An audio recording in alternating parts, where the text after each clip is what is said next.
Olá, pessoal, sejam muito bem-vindos a mais um momento de revisão. Hoje, nossa revisão ela vai ser destinada ao direito do trabalho, certo? Então, nós vamos fazer um apanhado breve e sucinto, porém trazendo as maiores relevâncias que tocam ao assunto jornada de trabalho. Lembrando que essa parte do direito material, ela é extremamente cobrada em concursos públicos e também em exame de OAB. Então, para você que é graduando, está estudando para direito do trabalho, né, como matéria acadêmica, excelente momento para você revisar esse tópico de jornada de trabalho. Se você já é o concluinte do curso, já se inscreveu no exame da ordem, precisa ir revisar de forma breve os tópicos mais cobrados, também é excelente oportunidade para você revisar. E se você é concursando, está aí na carreira dos tribunais e precisa de uma revisão, também é esse o momento.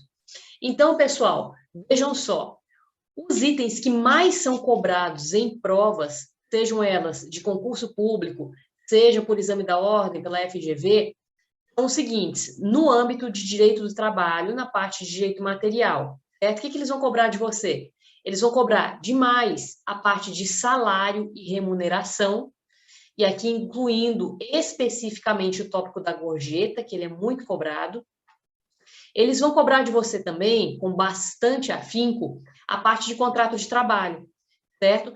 Tanto o contrato de trabalho quanto a extinção. Então, aqui dentro desse tópico, você tem que estudar com bastante atenção as formas de interrupção, de suspensão e as possibilidades de alteração do contrato de trabalho, além da extinção.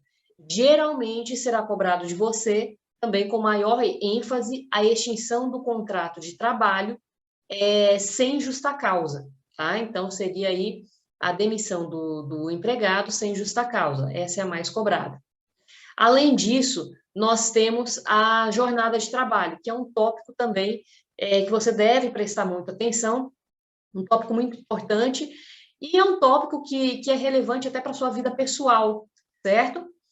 Então, vamos iniciar hoje nossa revisão acerca da jornada de trabalho, e eu vou trazer para vocês os itens mais importantes acerca do tema. E são os itens que você precisa ter sempre em mente, seja para estudar para a prova, seja para ser aprovado aí na sua universidade, seja para ser aprovado em FGV, em um concurso público, ou para ajudar algum familiar, algum amigo, certo? Passando orientações corretas. Vamos lá, pessoal? Então, é o seguinte, primeira coisa que você precisa ter em mente é a jornada máxima normal prevista na Constituição Federal e que foi transposta para a CLT. Qual é a nossa jornada máxima normal? 8 horas por dia ou 44 horas semanais. Lembrando, pessoal, que as 44 horas, elas englobam aí a nossa jornada semanal, mas vocês têm que prestar muita atenção, porque sábado, ele é um dia útil de trabalho. Porém, geralmente, e aí pensem, via de regra, o trabalhador ele não labora as 8 horas no sábado. Por quê? Se ele labora de segunda a sexta durante 8 horas por dia, né, de segunda a sexta nós temos 5 dias, se ele labora durante 8 horas, nós teremos 8 vezes 5, 40. Então, sobrarão quantas horas aos sábados? 4. Então, prestem muita atenção, porque essas 8 horas diárias, elas precisam fechar as 44 horas semanais. Então, você vai ter que distribuir essa jornada dentro dos seus dias aí de labor. Lembre-se também, existem empresas que elas trabalham no sistema de compensação de horas, e isso é totalmente lícito. Então, pode ser que essas 4 horas do sábado, elas sejam diluídas durante a semana também, certo? Então, nós teremos algumas modalidades de compensação de horários, mas eu vou fazer um segundo vídeo para falar sobre compensação e sobre banco de horas, tá? Vamos falar da jornada e dos temas mais simples aqui nesse vídeo, para que ele não fique tão extenso. Então, pensem bem, pessoal. Se você tem uma jornada máxima diária, 8 horas, e semanal, 44, se você ultrapassar esse item, né, esse máximo, e não estiver incluído, né, dentro de um programa de banco de horas, ou dentro de uma compensação de horas, você terá que receber hora extra. Lembrem-se também que o intervalo intrajornada, que é aquele intervalo de descanso, ele não é computado como jornada laboral. Nem para fins de cômputo de horas trabalhadas, nem para fins de remuneração. Você não recebe o seu intervalo de alimentação, por exemplo.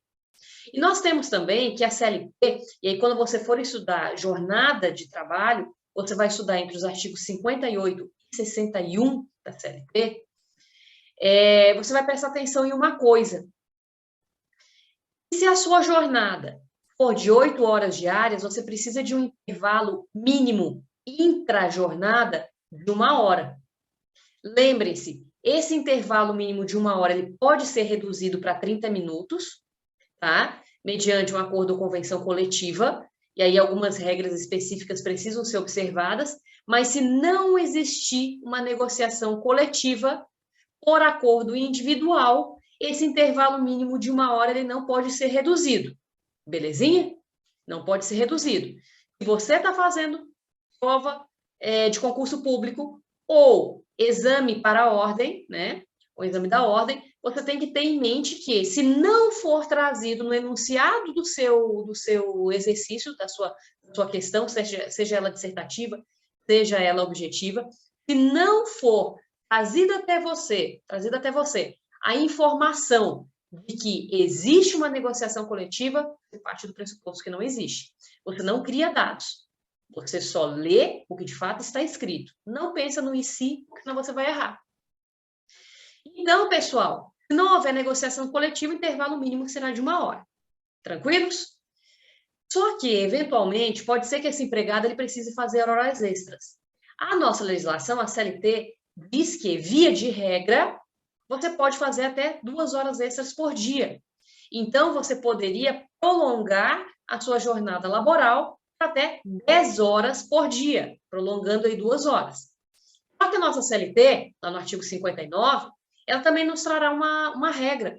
Se você trabalha em regime de horas extras, você deve receber, no mínimo, um adicional de 50% sobre o valor da hora normal trabalhada.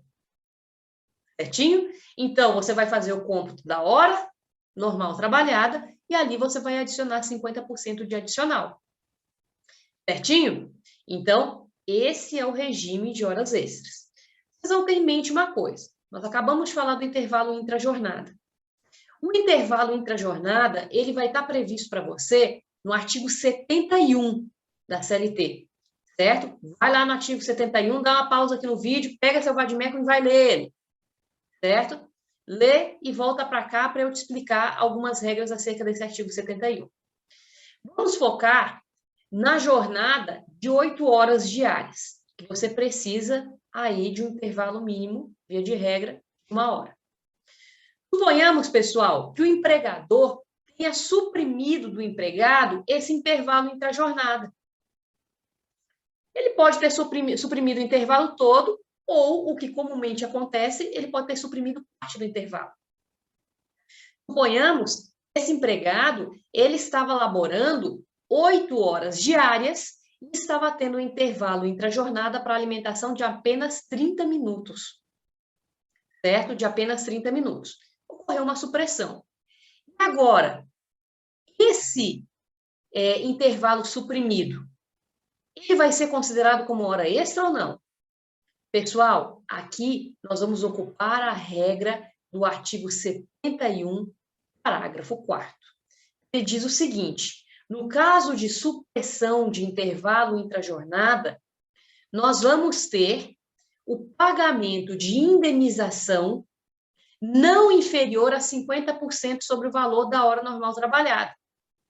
Ah, professora, mas isso aí é a mesma coisa que hora extra. Não é. Não é. Por quê? Porque a hora extra, ela vai ter reflexos em outras verbas que integram a remuneração do cidadão. Então, esse adicional de 50% da hora extra, ele não vai servir de base de cálculo apenas para a hora que ele trabalhou a mais. Não. Vai servir de base de cálculo para uma série de outros cômputos. SR, Em um caso de demissão, as verbas resilitórias, as verbas rescisórias, elas também entrarão aí dentro, certo? Elas também, os reflexos da hora extra também incidirão em algumas verbas rescisórias. Agora, essa natureza indenizatória do intervalo intra-jornada suprimido, pessoal, essa aí não tem reflexos. Então, apesar do pagamento ser o mesmo, fiz hora extra, preciso receber no mínimo 50% de adicional em cima da hora normal trabalhada. Meu intervalo intra-jornada foi suprimido, preciso receber um adicional de no mínimo 50% em cima do horário que foi suprimido. Ok, é a mesma coisa? O 50% sim, o restante não. Lembrem-se, supressão de intervalo entre a jornada tem natureza indenizatória. Hora extra, hora extra. Hora extra tem reflexos em outras verbas. Esse, natureza indenizatória, que eu vou aplicar lá no artigo 71, parágrafo 4º, não tem. Certo? Não tem. Então, essa é a grande diferença e é aí que o examinador vai querer pegar. Então, lembrem, intervalo entre a jornada suprimido é uma regra. Hora extra é outra regra. Belezinha? Pessoal, muito importante salientarmos uma informação que está dentro do artigo 58 também, que foi alterado pela reforma trabalhista. Isso caiu em um exame de ordem há alguns concursos atrás, e muita gente errou, porque nós ainda temos uma súmula ativa dentro da CLT que diz o seguinte, que diz que as horas em itinerário fazem parte da jornada de trabalho. Com a reforma trabalhista, elas não fazem mais parte da jornada. Gente, jornada de trabalho é o tempo que você está à disposição do empregador. O que era essa jornada em itinerário? Era o tempo que você gastava da sua casa até o trabalho e vice-versa, certo? Em especial quando a empresa ela oportunizava o transporte ao empregado. Hoje em dia isso não existe mais.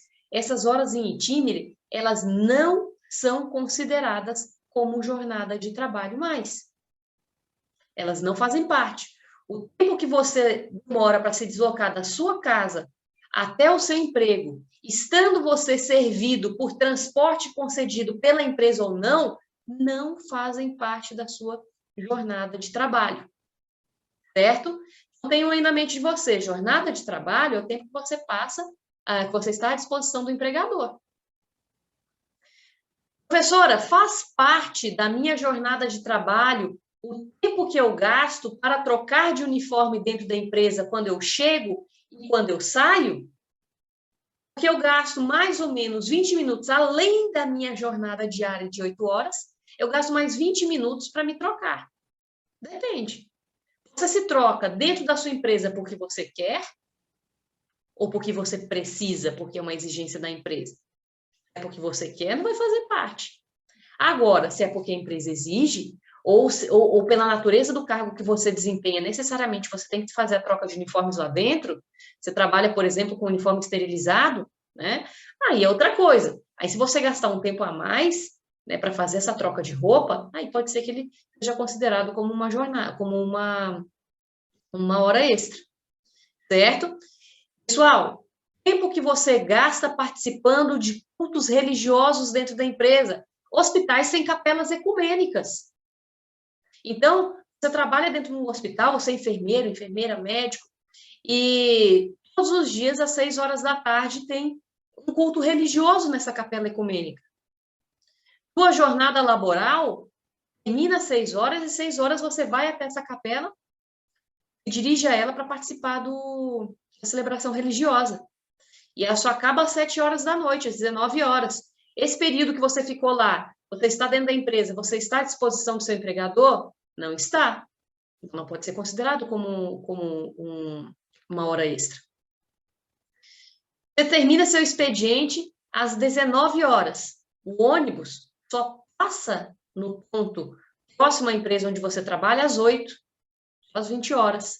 Você fica lá dentro da empresa aguardando um horário mais próximo para você se dirigir até o ponto de ônibus. Ser considerado como hora extra? Não, você não está à disposição do seu empregador.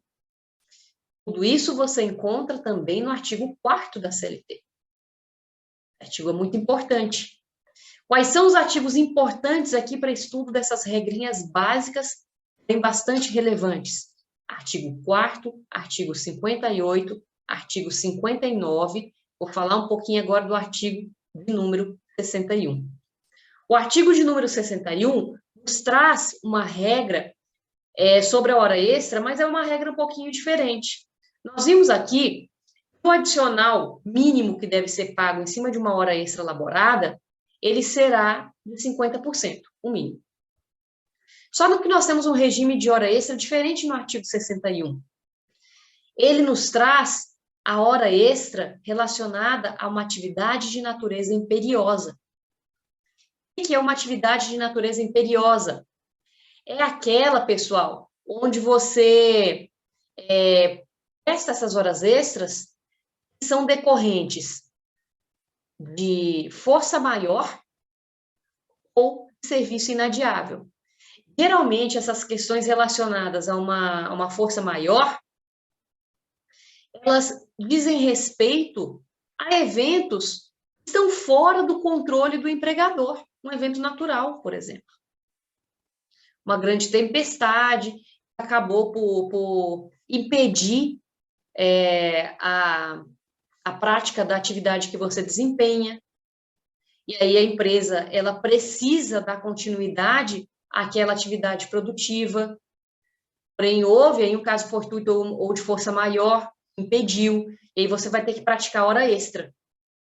Gente, a hora extra que é ocasionada por caso fortuito ou por força maior, ela não tem um adicional, ela não tem um plus.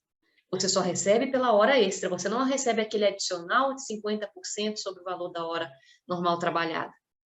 Então é o seguinte, suponhamos que o valor da sua hora normal trabalhada é de R$100.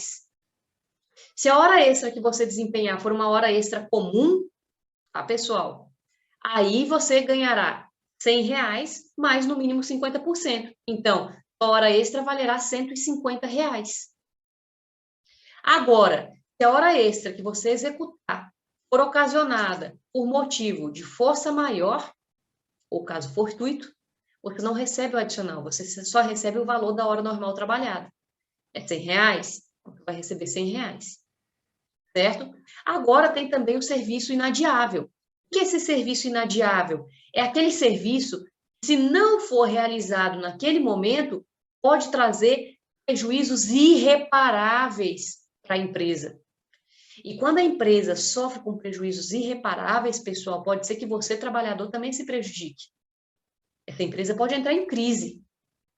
A empresa pode entrar em recuperação judicial. A empresa pode ter a falência dela decretada. E você também vai se prejudicar. Então, a CLT também cuida de proteger essas situações. Se o serviço for inadiável, certo? Essa hora extra ela pode ser desempenhada, só que ela vai ser remunerada não com 50% de adicional, mas com 25%.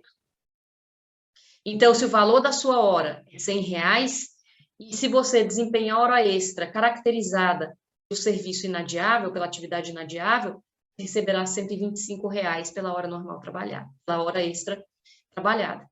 Então, nós temos essas particularidades que são trazidas pelo artigo 61. São importantes e que os alunos esquecem, né? Eles esquecem, estudam direito do trabalho lá no 5º, 6º semestre, quando vão estudar prática trabalhista lá no final do curso, esquecem dessa regrinha, lembram só daqueles 50%, quando vão fazer o exame de ordem, esquecem dessa regrinha, ela é muito importante. Outra regrinha, gente, que é de ouro para vocês, são aquelas horas extras relacionadas a trabalhadores em regime de teletrabalho, a pessoas que desempenham atividades externas e ao gerente, é o ocupante de cargo de confiança. Essas pessoas, elas não estão inseridas dentro dessas regras do artigo 58, 59 e nem 61. Por quê? Pessoal, imaginem só, eu sou professora universitária, eu trabalhei durante todo o período de pandemia, né, quase todo ele, online. Eu dei aulas, eu ministrei aulas remotas no modelo síncrono. Eu trabalhei de forma remota. Eu realizei uma modalidade de teletrabalho em relação também a outras atividades que eu desempenhei. Pessoal, meu empregador não tem como eu saber se eu estou fazendo hora extra ou não. Porque por mais que o sistema da empresa proporcione ao empresário saber o momento em que o empregado faz o login e o log-off, ele não sabe se o empregado ficou na frente do computador o tempo todo. Pode ser que ele tenha deixado o sistema logado, mas pode ser que ele não tenha trabalhado às 8 horas. Ou pode ser que ele tenha trabalhado até 10 horas, mas não tem como o empregador controlar isso. Então, quem trabalha em regime de teletrabalho não está inserido dentro do regime de horas extras, porque não tem como controlar. Aquele empregado que labora aí, fazendo atividades externas, também, pessoal, não tem como ele ser remunerado com hora extra. Então, ele não está inserido no artigo 58, do 58 até o 61. Ele não vai estar inserido. Por quê? Quem seria esse trabalhador, gente? Pensem só, quando vocês estão em um hospital, né, em uma clínica, aguardando a consulta de vocês, e chega aquele senhor, aquela senhora com uma malinha, né, uma mala, cheia de medicamento, fala com a secretária do seu médico, fala e pergunta, eu posso conversar com o doutor ou com a doutora assim que o próximo paciente sair, eu tenho mais medicação para apresentá-lo, para apresentar a ele. Aí você fica lá aguardando sua vez, enquanto isso a pessoa corta a sua frente, vai lá, conversa com o médico, não é assim? Não tem como a indústria farmacêutica para a qual ele presta serviço controlar se aquele cidadão está trabalhando em regime de hora extra ou não. Ele está exercendo atividade externa, ele está fora da empresa. Ele também não vai estar inserido dentro desse regime. E, pessoal, os ocupantes de cargo de confiança, os gerentes, por exemplo, eles não recebem hora extra também, por mais que eles trabalhem em uma jornada que extrapole as 8 horas diárias. Por quê? Porque eles já recebem um adicional mínimo 40%. Certo? Já recebem um adicional. Não confundam esse adicional que é pago ao ocupante de cargo, confiança, com o salário complessivo, que é vedado pela legislação brasileira. O salário complessivo é o seguinte, pessoal, seria um empresário, ele fixar um salário global para o empregado, daí não interessa se ele trabalha em regime de hora extra, não interessa se ele trabalha em horas noturnas, em período noturno, não interessa se ele trabalha com atividade perigosa ou insalubre, ele vai receber aquele salário complessivo, aquele salário global. Isso aí é vedado pela legislação brasileira, tá? O próprio TST é unânime em vedar o salário complessivo. Então, não confunda o salário complessivo com esse adicional, certo? Então, essas pessoas elas estão excluídas desse regime de horas extras, tá? Professor, e como é que eu faço para calcular o valor da hora normal trabalhada? Como que eu faço? Pessoal, se o regime trabalhado, né, se a jornada trabalhada for de 44 horas semanais, você vai dividir você vai pegar o salário do empregado e vai dividir por 220. Por que 220? Número fixado pelo TST, tá? Número de horas fixados pelo TST. Então, olha só, se são 44 horas semanais, você vai ter em mente que nós teremos 220 horas mensais. O aluno, ele tem o vício de pegar essas 44 horas semanais, multiplicar por 4. E não vai dar certo. Ele pensa, o mês tem 4 semanas, então eu vou pegar 220, vou multiplicar por 4, eu sei quantas horas ele trabalha por mês. Não, pessoal. Vamos pegar o 220. Trabalha 44 horas semanais, meu divisor é 220 horas mensais. Trabalha 40 horas semanais, meu divisor de horas mensais é 200. Eu vou gravar um vídeo para você sobre cálculos trabalhistas em breve, certo? Se inscreva aqui no canal para você receber a notificação, ok? Vamos pegar as 44 horas, que é nosso objeto de estudo da aula de hoje. Como que eu sei qual é o valor da hora normal trabalhada? Pegue o salário do empregado. O empregado, ele recebe R$5.000 por mês. certo? R$ 5.000 por mês. Regime de horas em que esse empregado trabalha, 44 horas semanais, certo? Quantas horas mensais, então, conforme eu falei para vocês? 220. Vai pegar os R$ 5.000 que ele recebe mensalmente, e eu vou abrir uma calculadora, porque eu estudei direito, para não precisar usar uma calculadora ou para não precisar fazer contas de cabeça. E vai ser o seguinte, pessoal, vamos ver aqui, ó. R$ 5.000 divididos por 220. Teremos aqui R$ 22,72 por hora que esse sujeito recebe, certo? Então, você descobriu o valor da hora normal trabalhada de R$ 22,72. E agora, como é que eu sei o valor da hora extra? O valor da hora extra não é de, no mínimo, 50% adicional? Não. Então, você vai tomar aí com esses 50%. Você vai pegar, deixa eu fazer o cálculo aqui. Então, gente.